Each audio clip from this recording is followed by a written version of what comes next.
So this video is a little bit vulnerable. I've been resisting doing it, but I wanted to share some thoughts about this. And instead of talking about how the heck I got here, I want to talk about now. What's it like to be an American living in Europe right now?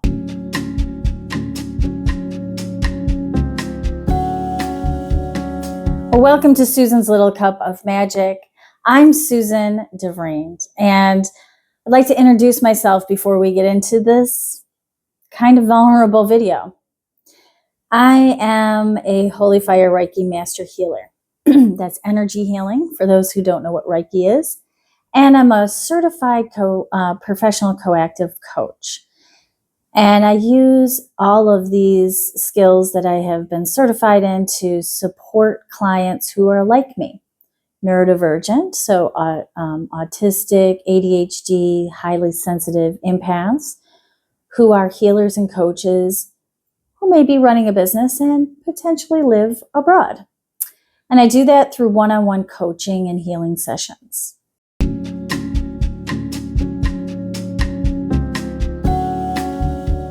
So let's talk about it. The last couple of weeks, I've been dropping a video about how the heck I got here. And that was kind of to lay a foundation to what I wanted to really talk about. What is it like to be an American living in Europe in 2026? Right now, as you probably know and are aware, there's a lot going on in my country. And it is difficult. And that's kind of putting it mildly. I'd like to let you know how I am with all of this in a roundabout way. This is what's vulnerable for me. I don't usually talk about politics. I do with close friends and family, of course, but in a public way, that's not something I'm used to. And there's a lot of great reasons for that. I'm going to start with those reasons. First, it's kind of been taught to me since I was young that religion and politics aren't topics you should speak about in mixed company, much less in public. It's old school. I get it. Now, that's not to say when I was in my young teenage years or young adult years, I didn't enter into any conversations, but they were usually safe in the sense that the people who were having the conversations were open and curious about the topic. Now, that didn't always mean we were affiliated with the same party.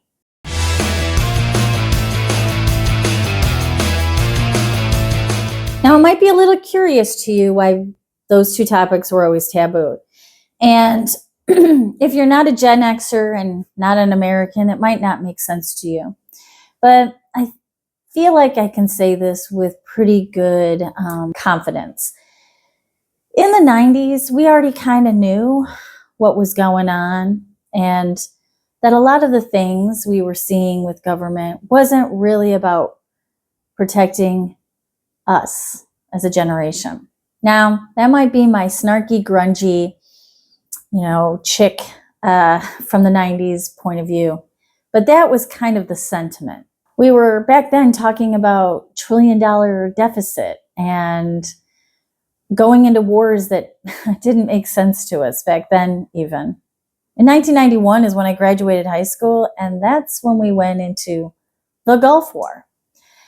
As I got older, I wanted to be in politics. I was interested in the government and political science anyhow. When I was young, I worked for a local politician. That's where the love affair started. So right here, I want to say, I can't keep going without talking about my party affiliation. And of course, that makes me extremely nervous. I am more on the side of the Democratic parties. I see myself as a social democrat, more liberal. I like to think that coming together for communities on behalf of all of members of the community makes more sense to me.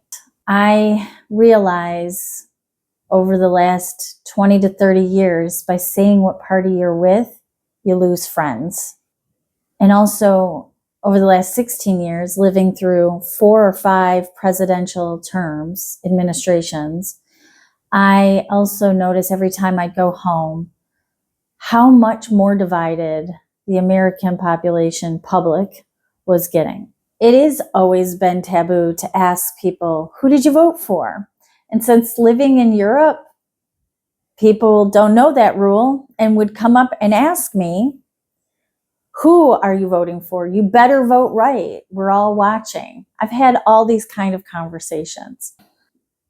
It's been tough this past year, watching all of the things, and especially Minnesota, you're on my mind and in my heart. There's a lot deeper things going on that are very frightening. I'm not going to mince words. I can feel hopeless and sometimes do. I also feel sometimes untethered because I don't live there. And that also has a deep sadness that comes with it.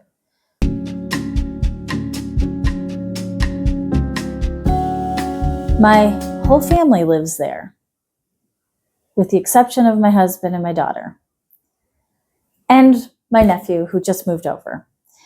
But other than that, every single one of them I'm thinking about.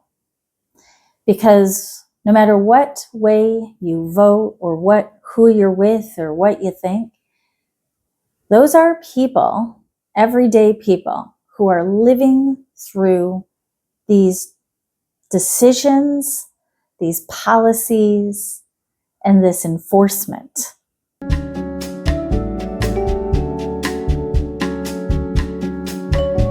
It is a privilege to live somewhere else. You have to have the money, and you have to have the energy and the will to leave if you're leaving under these set of circumstances, right? Seems easy to say to somebody, get on a plane and move today.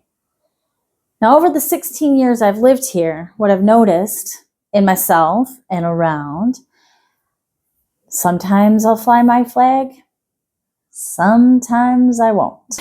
And I notice more and more over the last 10 years, more Americans are moving here. And again, it is a privilege to be able to do that. I recognize all that. Now, mine started with love.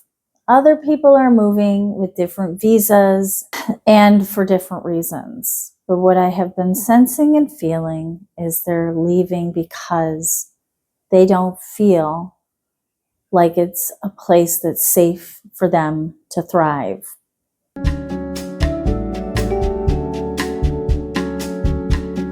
For years, I have always known that when somebody asks me where I'm from, there is a real chance that they're going to come back and say everything that's on their mind, depending on where they're from or not, or what they've watched, or what they like or what they don't like. When I first moved here, that was kind of hard. Then I realized something. Well, I am probably maybe the first American they've ever met. And now they have a lot of stuff they want to get off their chest about what my country, or rather my government, has done. I can't take responsibility for those actions, but that's what happens. Sometimes we get dumped on with a lot of the things that people are feeling and processing for themselves. I want to say something. Most Americans who don't ever leave the US have no idea their impact on the world. They don't get the point of view unless they leave.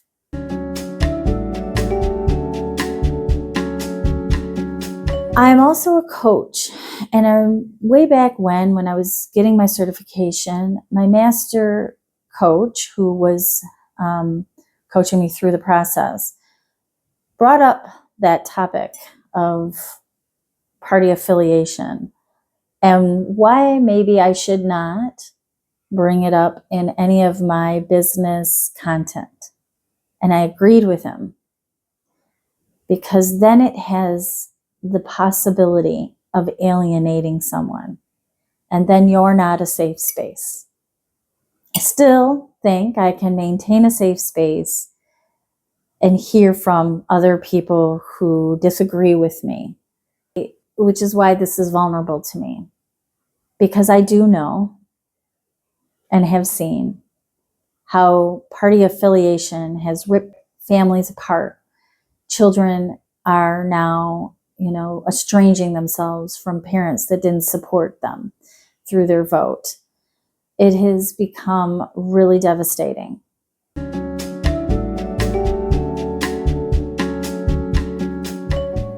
In 2024, I went home to visit my family because my father's health was declining pretty rapidly.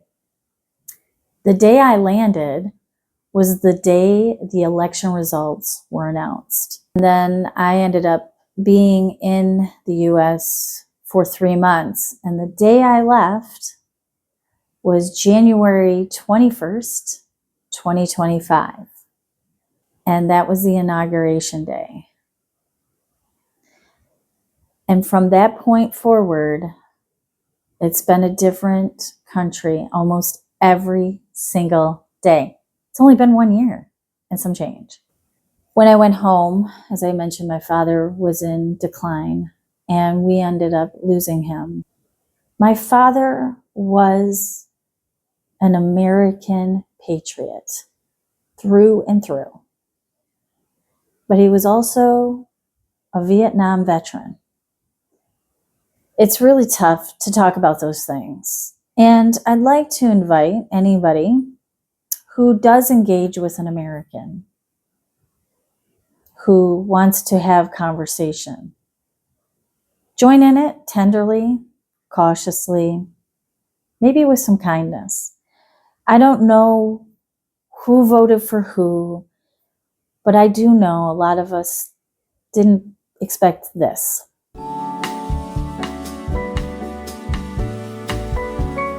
Thank you for watching this. This was hard. There's more to say on this topic, of course, and I will share more. But what it's been like has been tough. Like I said, I don't fly my flag anymore. I don't enter into the conversation. I become a little bit cautious of even saying my nationality, because I've noticed a little change about that too. But it's not my job to change bias or to help people understand. And I want to say that the American people, like communities that you're seeing in Minneapolis, that's who we really are. We're people who help each other out. We care. And maybe we haven't shown that to our neighbors enough. And maybe looking through all this destruction and devastation, we can see this as a chance to finally repair some of these things. And I will be back next week with another drop on how the heck I got here or what's it like to be an American in Europe. Either topic. We'll find out.